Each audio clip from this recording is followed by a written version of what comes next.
Bienvenue au balado L'Astuce, un espace dédié aux professionnels de la finance au Québec, où l'expertise rencontre la pratique. Dans cet univers auditif et visuel, nous vous proposons deux types de contenus. Tout d'abord, chaque mois, nous accueillons des invités de renommée qui gravitent autour de l'industrie des services financiers.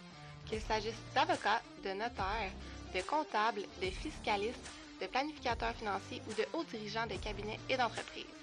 Leur expérience et leurs perspectives éclaireront votre compréhension de ce secteur dynamique. Ensuite, chaque semaine, plongez avec nous dans l'analyse minutieuse de stratégies et de théories financières et fiscales. Condensées en épisodes de 5 à 10 minutes, préparez-vous à découvrir des astuces précieuses pour naviguer avec succès dans le monde complexe de la finance. Bienvenue au balado L'Astuce hebdomadaire, le balado spéciale édition où on reçoit des conseillers à toutes les semaines, à toutes les 2 semaines. Aujourd'hui, j'ai le plaisir de recevoir Patrice Gascon, qui est planificateur financier. Bonjour. Allô, Patrice. Hey, merci d'être là pour le balado. Pour ceux qui ne connaissent pas Patrice, planificateur financier, ça fait combien de temps? Parle-moi un peu de 26 ans. 26 ans. Et dans quelques jours, 50 ans. Donc, on passe dans un autre gamme. Là. Puis, dis-moi, Patrice, tu as développé quand même une bonne clientèle au fil du temps, un cabinet quand même assez respectable en termes d'actifs, en termes de clients dans la région de Saint-Jérôme. Parle-moi un peu de l'évolution que tu as eue de ce cabinet-là. Tu as repris ça, c'est un cabinet familial au départ, mais qui a continué à évoluer après. Parle-moi un peu de ça. Donc, j'ai fait un premier baccalauréat en psychosociologie de la communication. Je suis parti 4 mois en Afrique de l'Ouest faire un stage qui était mon stage universitaire pour le ceci puis on allait travailler là, dans un camp de réfugiés, puis on allait dans une école qui était proche d'un camp de réfugiés. Puis quand je suis revenu de là, mon père était conseiller en sécurité financière. Puis je lui ai dit, Claude, j'étais en Afrique, puis j'avais des fois des soirées, pas d'électricité, pas d'eau, pas de téléphone. J'avais le temps de réfléchir, puis qu'est-ce qu'il faudrait que je fasse si jamais je voudrais aller dans ce domaine-là? Il m'a dit, il faut que tu retournes à l'université. Donc, j'ai commencé ma formation de planificateur financier là, à l'université. J'ai fait mon cours de conseiller en sécurité financière. J'ai commencé en 98 comme conseiller en sécurité financière, puis j'ai fini là, ma formation de planificateur financier là, à la fin des années 99-2000 comme planificateur financier. Donc, j'ai travaillé pendant 8 ans, 9 ans avec mon père. Ce que je n'avais pas compris de mon père, c'est que j'avais signé une convention collective avec lui, puis il avait le droit de prendre 2 semaines de vacances de plus à chaque année d'expérience que je prenais. Donc, quand il a pris sa retraite, il prenait à peu près 20-22 semaines de vacances. Donc, c'est un transfert de connaissances extraordinaire. Ça n'a pas été facile. C'est pas facile de travailler avec son père. Il y a des défis, ça prend un coach, ça prend des moments où on ne parlera pas de business, mais aussi c'était vraiment extraordinaire comme transfert de connaissances, comme histoire des finances, comprendre qu'est-ce qui s'est passé dans les années 80-90. Donc, ça m'a amené une littératie financière puis une connaissance de l'histoire des finances qui était bien en avant des conseillers de mon âge. Là. Donc, ça, c'était vraiment extraordinaire. Mais, tu sais, cette évolution entre ton père et toi, tu sais, est-ce que tu étais capable d'amener ta vision, parce que tu as une vision entrepreneuriale, je connais pas ton père, mais est-ce que tu as une vision entrepreneuriale très développée? Est-ce que tu l'avais au départ, puis c'était difficile d'emmener avec ton père, ou ton père est un peu pareil à toi? C'est sûr que mon père avait des craintes. Tu as le jeune étalon, puis tu as le vieux cheval qui avait son rythme pour trotter, pour être capable de faire ces choses. C'est sûr qu'un des avantages, c'est que moi, quand j'allais m'asseoir devant un client, c'était hyper important que mon père ne me parle pas du client. S'il y avait eu une blessure, le client, il y avait eu un chèque sans provision en 1983, moi, je voulais rien savoir. J'arrivais avec une page blanche. Le plus grand avantage d'arriver avec une page blanche devant un client, c'est que tu lui demandes de te raconter son histoire, puis tu découvres que la vision que mon père avait, puis où le client est rendu dans sa situation financière, bien là, il y avait des pistes de maximisation. Donc, mon père n'avait pas beaucoup, je veux dire, d'expertise, de connaissances, de faire des plans de retraite. Tu sais, aujourd'hui, là, on a des logiciels avec de l'intelligence artificielle où on fait des planifications. Mon père était vraiment là, dans les débuts de la planification financière, fin des années 90. Donc, ça l'a amené une bonne recette de ce côté-là. Puis, le fait d'avoir acquis la clientèle, donc j'avais quand même un engagement financier à payer mon père, Là, ça m'a comme fait, hey, là, si je pourrais acheter dans telle année, mais ça prend une adjointe administrative, ça prend des processus. Puis là, on s'en va là, à vitesse supérieure. Il faut tomber dans le domaine de la Formule 1. Il faut passer d'une firme de taille familiale à une firme avec un ampleur et un rayonnement. Puis là, ben, la croissance, elle a été quand même assez fulgurante dans ton cas, dans le cas du cabinet. Qu'est-ce qui a été dur à... Tu sais, une croissance, c'est le fun, mais à un moment donné, c'est qu'il y a un volet opérationnel. Puis je sais que tu es beaucoup dans le volet, il faut optimiser les opérations. Ouais. Ça a-tu été difficile ou c'est encore un défi? Bien, c'est sûr que durant toute ma vie, le plus grand héritage que mon père m'a laissé, c'est va poser des questions à du monde qui ont déjà passé par là. Donc, à un moment donné, je voulais m'acheter un bloc appartement des années 90 et il me dit, Patrice, j'ai 4 clients qui ont des plex, va déjeuner avec eux autres, va apprendre d'eux autres. Ça ne veut pas dire que tu vas faire qu'est-ce qu'ils vont te dire, mais tu vas aller chercher du knowledge, tu vas aller chercher de l'expérience. Donc, oui, c'était difficile cette croissance-là, puis ça devenait... Il faut segmenter les tâches, donc ça prend une adjointe administrative, ça a pris une deuxième adjointe administrative. Là, je suis rendu que j'ai une planificatrice financière dans mon cabinet, qui est une planificatrice financière associée, pas associée au niveau de la firme, mais associée dans le sens qu'elle est partie intégrante de la vie de mes clients. Là, on s'en va vers un autre conseiller associé qui va rentrer dans la firme, fort probablement une troisième adjointe. Donc, j'ai besoin d'avoir un mapping. J'ai besoin de passer du temps à travailler sur ma firme et non pas travailler dans ma firme. Ouais. Ça prend une coach, ça prend des professionnels, ça prend des gens que tu vas aller déposer des idées pour développer ce côté-là entrepreneur. Est-ce que c'est difficile pour toi? Parce que là, dans le fond, c'est comme si tu avais 2 jobs. Parce que tu es l'expert en planification financière, mais tu es aussi le gestionnaire, le propriétaire. C'est 2 jobs. C'est 2 jobs. Toi de diviser les deux sièges?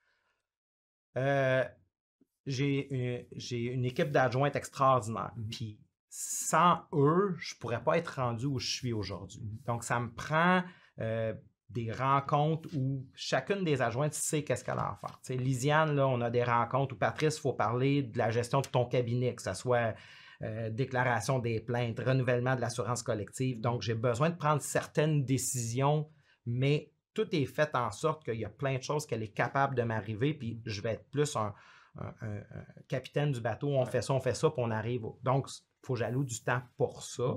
Le but, c'est d'être vraiment le plus structuré possible. Puis aussi, au niveau des processus avec ma clientèle, il faut avoir une efficacité. Fait que, tu sais, il y a 4 succès dans ma firme qui sont importantes. C'est l'efficacité opérationnelle, l'expertise, le service à clientèle, puis l'expérience. Puis, on pourrait parler de ces 4 points-là, là, mais c'est les 4 points les plus centrales de ma firme que je travaille à tous les jours. Mais ça amène peut-être le volet d'expertise, justement, parce que tu es un planificateur financier, puis on discute parfois au téléphone, puis je sais où tu peux aller dans une planification. Ouais. Tu cherches toujours, même des fois, on va tourner les coins ronds en disant non, mais ça va se régler, mais au détail près, là, toujours. Moi, je te connais comme ça, là, au détail près. Comment tu impliques la planification financière dans le dossier d'un client? Parce que tu recherches le point d'efficience le maximum. Là. C'est sûr. Tu sais, ce qui me met le plus en colère quand je tombe sur des dossiers, c'est toutes les pistes de maximisation qui ne sont pas faites. Je suis en train de faire une planète. Le couple ont 350 000 de placement. Ils ont 4 enfants, ils mettent 100 $ par mois par régime d'épargne-études. Ils ont des CELI, ils ont des REER. Moi, quand je regarde ça, là, ils vont contribuer 70 000 $ au total dans les 4 régimes d'épargne-études. 30 % c'est 21 000 de subvention. Le maximum, là, c'est 160 000, 170 000 de contribution de régime d'épargne-études. 30 % de subvention, là, c'est 51 000 $ de subvention. L'institution financière, là, c'est une grande banque, là, ils vont aller chercher 21 000. On débarque dans le dossier, là, si nous avions eu ces clients-là dès le jour 1, là, c'est 30 000 $ de plus de subvention. Fait ils contribuent 200 par mois dans le CELI, 400 $ par mois dans le régime d'épargne-études. Ils ont toutes des mensualités, mais il n'y a pas d'expertise et de maximisation. Donc, dans la firme, le service à la clientèle, il est primordial. Tu appelles chez nous, tu fais le poste 100, 200, 300, mais ça prend un humain qui répond. Moi, là, on va vous rappeler entre 11h et midi, entre 15h et 16h, ça ne fait pas partie de mes valeurs. Ça prend des secrétaires qu'il faut qu'ils répondent. Le service à la clientèle, c'est aussi des réunions le jeudi où y a-t-il quelqu'un qui a fait une erreur dans la dernière semaine? Qu'est-ce que tu as appris de cette erreur-là? Comment, comme équipe, on peut faire en sorte que cette erreur-là ne se reproduise plus? On recherche l'excellence. On veut faire le kilomètre de plus pour nos clients. Un client qui a un problème, ça va revenir. Hey Patrice, c'est un client, ça fait 4 mois qu'il essaye de rejoindre l'ARC. Il n'est pas capable. As-tu une idée? Ben, écrivez une lettre. Mettez toutes les dates qu'il a essayé d'appeler, le nombre de temps qu'il a mis. Mais Colin, mon client, là, la lettre est partie le jeudi, là, le mercredi d'après, l'ARC l'appelait pour lui dire ça fait 4 mois, vous essayez de nous appeler, puis on a réglé le problème. Fait que tout ce service à la clientèle-là, il est extrêmement important. Il y a très peu de personnes qui offrent ce niveau de service-là.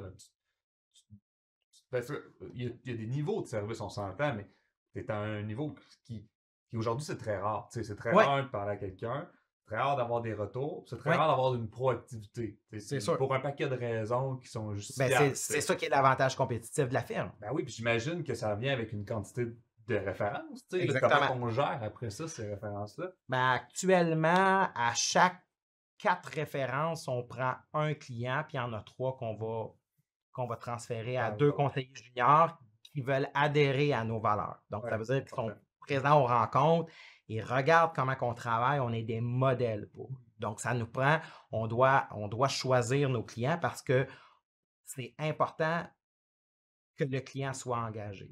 Tu sais, j'ai un confrère qui m'a dit, Patrice, j'ai congédié un client.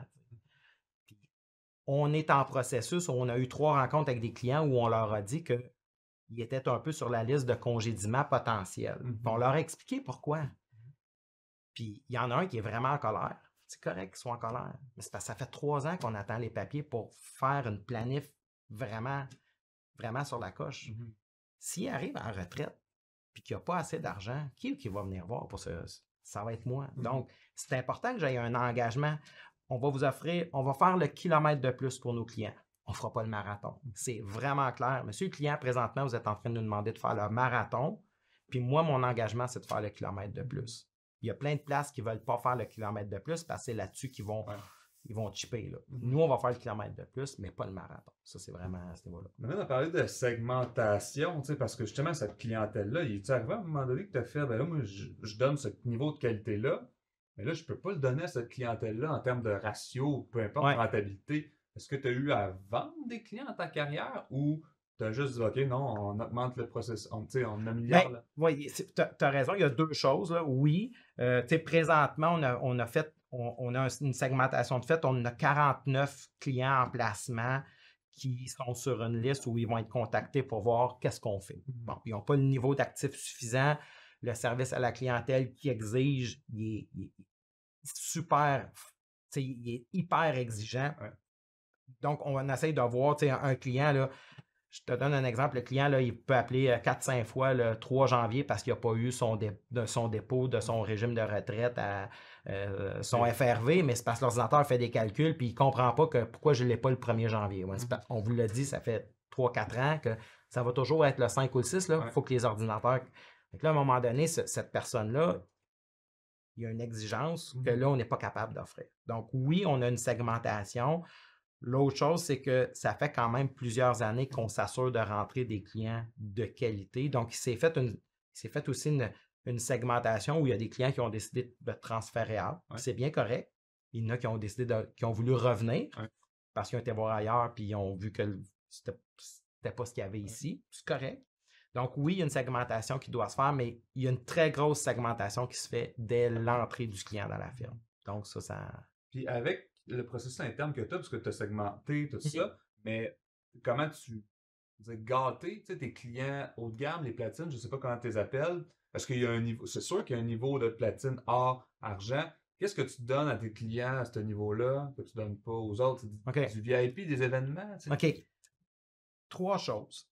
1, avec le tableau de segmentation, ce qu'on a fait depuis plusieurs années, c'est planification de la rencontre de bilan annuel.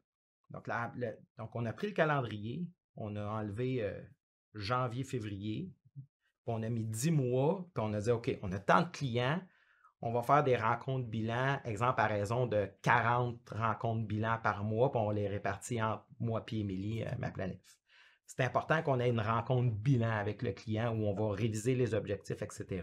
Puis ça, c'est un peu comme chez le dentiste. Le client sort de sa rencontre bilan, il va tout de suite avoir sa rencontre pour son autre bilan annuel. Fait que ça, c'est une chose qui est faite. Nos clients qui ont plus d'actifs, ce qu'on va faire, c'est qu'on va avoir une rencontre bilan, on va avoir souvent des Q-points trimestriels, que ça soit, on a fait faire des super belles couvertures pour des clients qui étaient très dispendieuses, qu'on a donné à nos meilleurs clients. On fait fabriquer un produit qui est pas...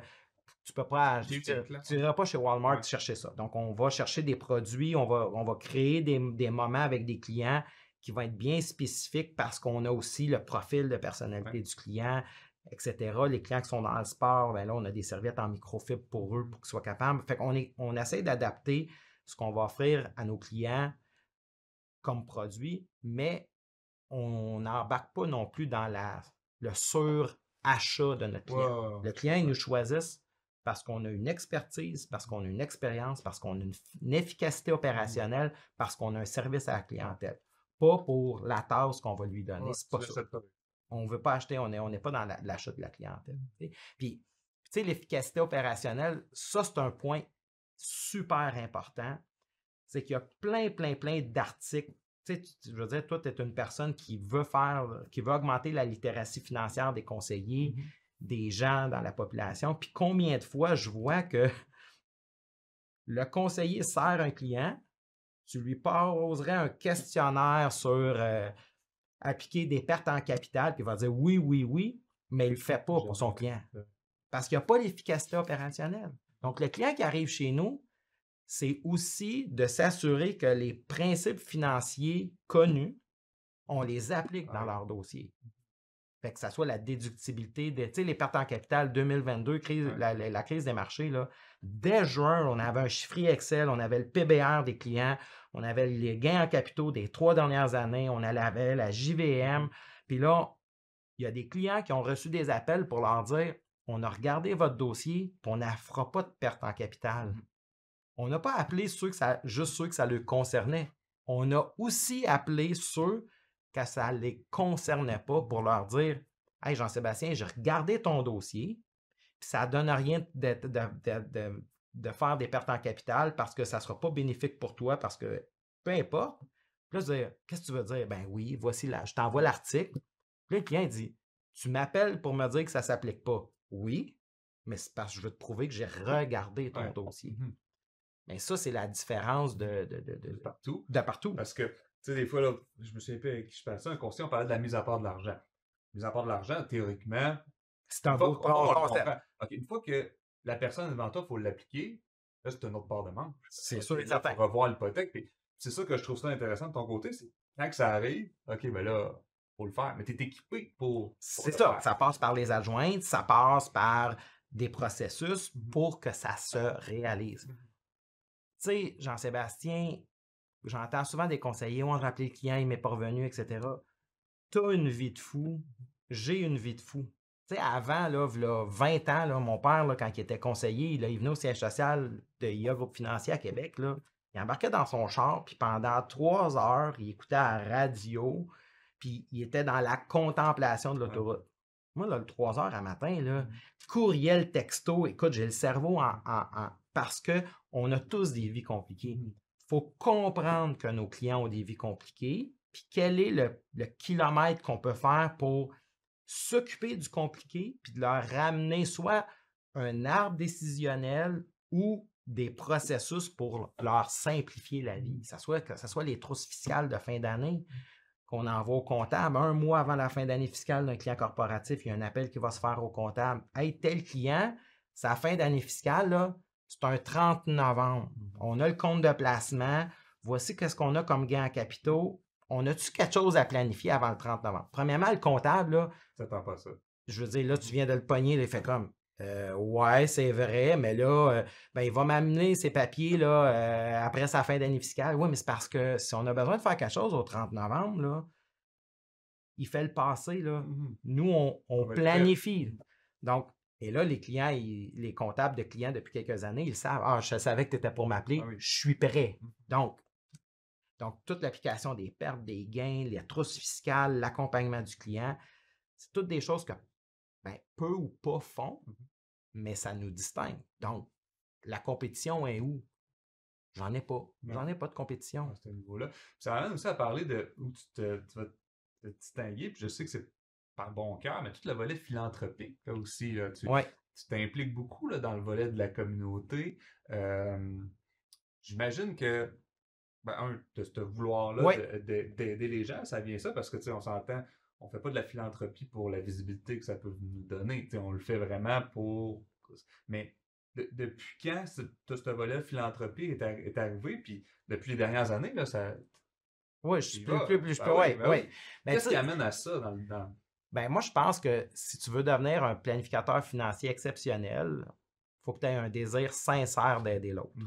Si pour toi, ton désir sincère, c'est la rémunération que tu vas avoir avec ton client, ça ne marche pas. Là. J'ai un désir sincère de vous aider, monsieur le client. Je m'implique, puis au final, dans la relation que je bâtis avec un client, il y a une rémunération qui va arriver de là. On est tous des propriétaires d'entreprise. Donc, ça, c'est mon premier, j'appelle ça ma première implication philanthropique, c'est d'aider des clients. Puis je gagne ma vie avec ça. La philanthropie que j'ai faite dans les dernières années, au Cégep de Saint-Jérôme, il y a M. Bernard Canazavant qui avait les laiteries Casavant, qui est un entrepreneur exceptionnel pour son époque. Il a décidé de faire un conseil d'administration hétéroclite avec M. Pellado, père, etc., pour une compagnie qui faisait du fromage, du lait et de la crème.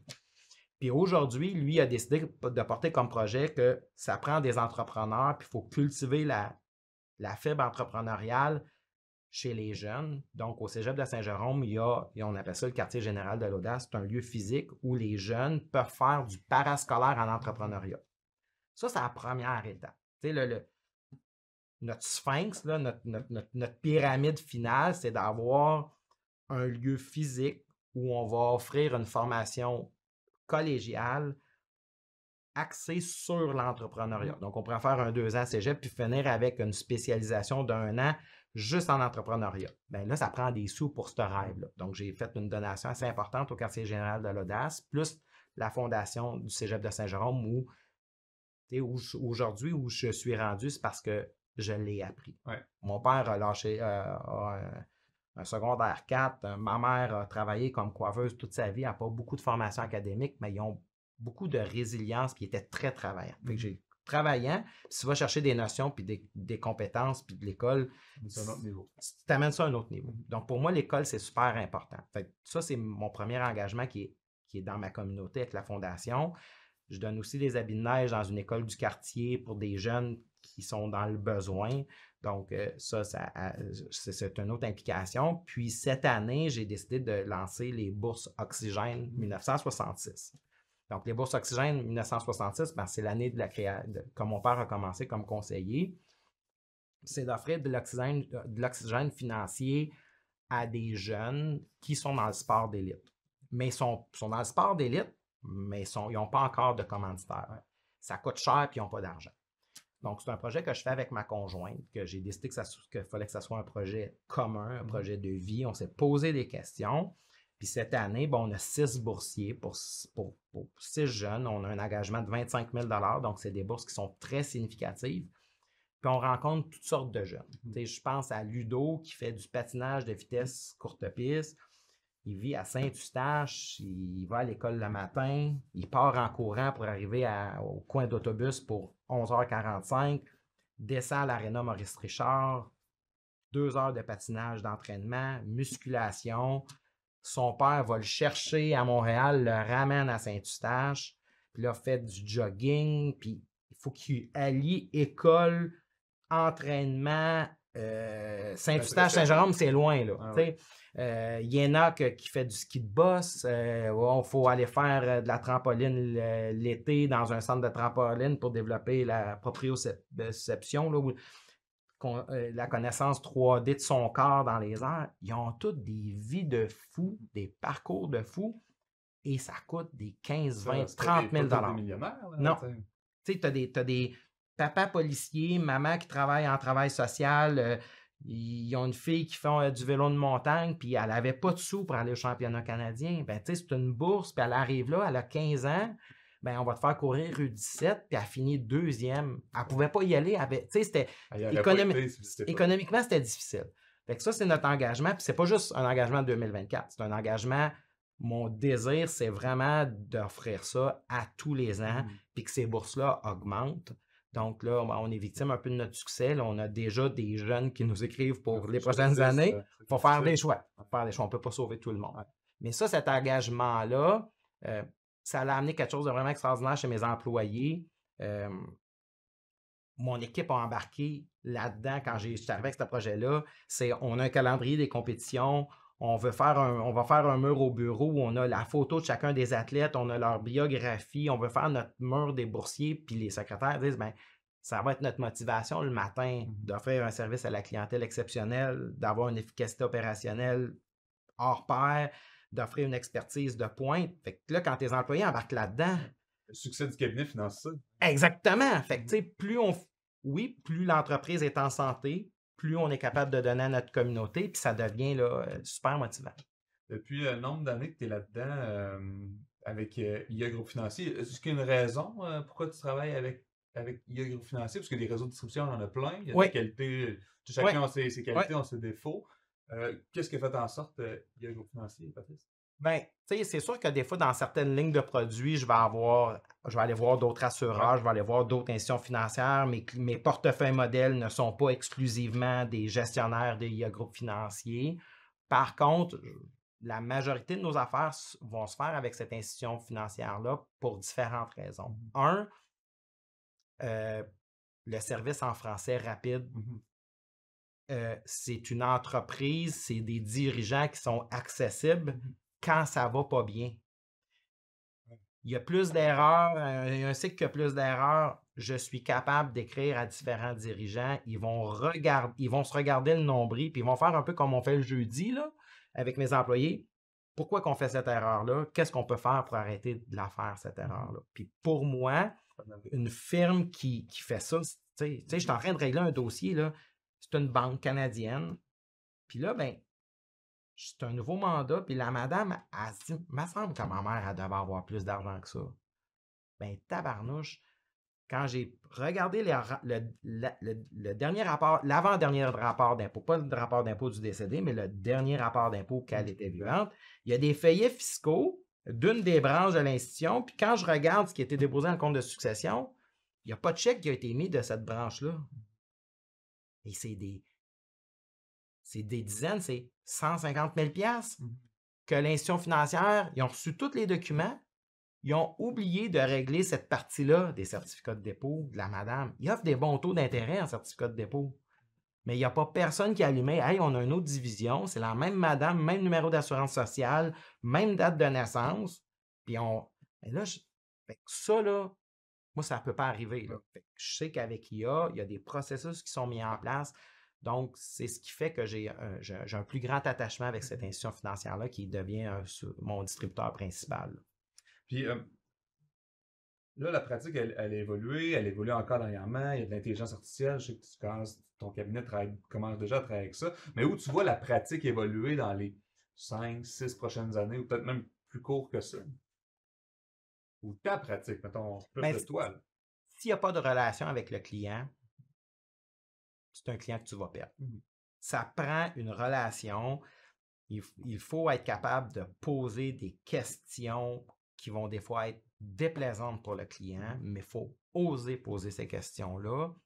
Moi, ma pratique, je ne vois pas me faire remplacer par l'intelligence artificielle. Pourquoi? Parce que j'ai beaucoup de connaissances. Tu sais, un client m'appelle, me dit « Hey Patrice, tu m'as souvent parlé de testament fiduciaire, puis là, as-tu un notaire à me référer, puis je voudrais te rencontrer une demi-heure pour parler de testament fiduciaire. » Je n'ai pas de rémunération à parler de testament fiduciaire. Mais on a discuté, j'ai expliqué pourquoi ça serait important pour lui, qu'est-ce qu'il devrait mettre comme idée. Puis là, c'est une question, à qui, mettons, tu décèdes, tu as 2 enfants, qui, ben là, ça serait mon frère. Ah oui, mais là, il y a déjà 3 enfants. Oui, là, ça fait 5 enfants.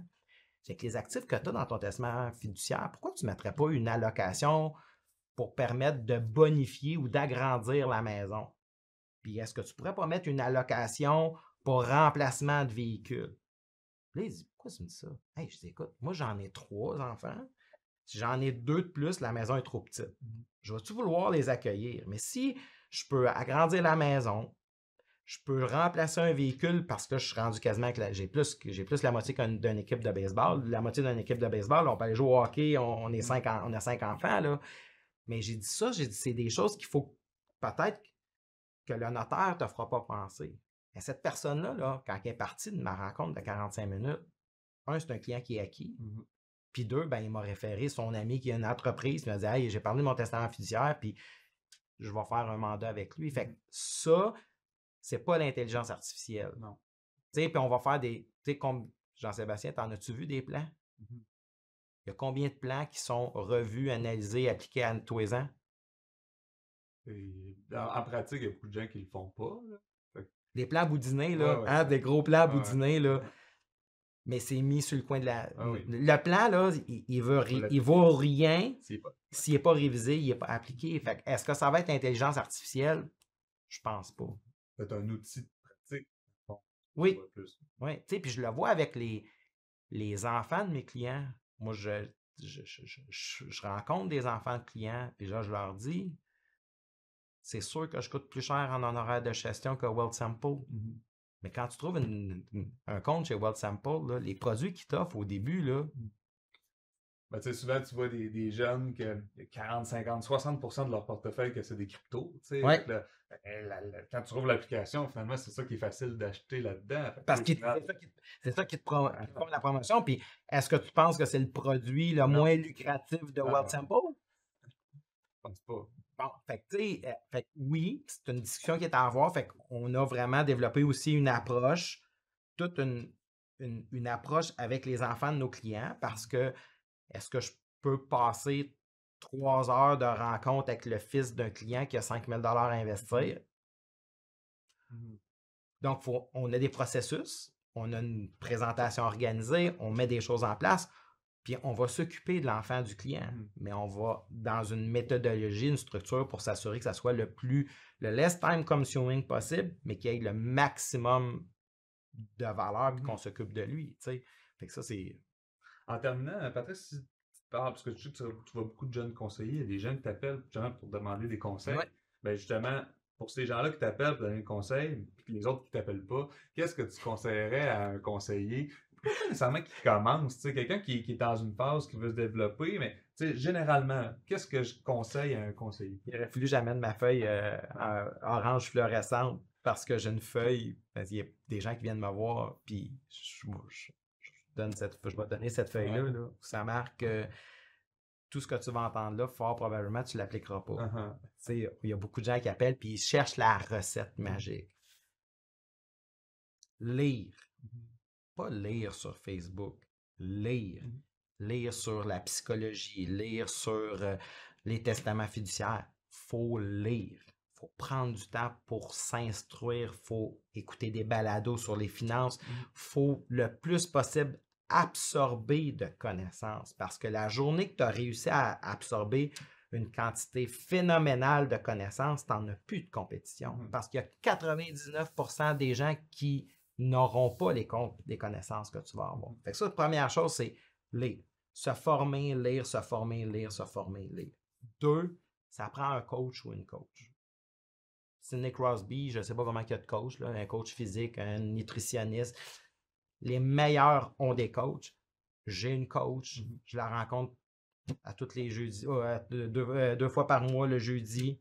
Patrice, dernier coaching, tu m'avais dit que tu étais pour faire ça, t'es rendu où? Hey, j'ai rien fait là-dessus. Pourquoi? C'est quoi la priorité? Ma coach, elle me ramène sur. Donc, ça prend une coach. Puis ensuite, il faut développer, j'appelle ça le 3e œil. Là, je ne veux pas être ésotérique, mais regarde ce que tu es en train de faire. Il y en a qui vont se mettre à jaser dans un bureau avec un confrère. Ça fait 40 minutes. Ce qui est le plus précieux, c'est le temps. Développer le 3e œil. Comment est-ce que j'ai parlé avec ce client-là? Pourquoi ça n'a pas fonctionné? Qu'est-ce que j'ai fait de bien? Qu'est-ce que j'ai fait de pas bien? Donc, ça prend beaucoup d'humilité. Il faut que tu te regardes le nombril. Ton ego, là. Nous, on a une phrase au bureau, un jour, on va être bon. Puis, je pense que tu vois des fois des résultats passer.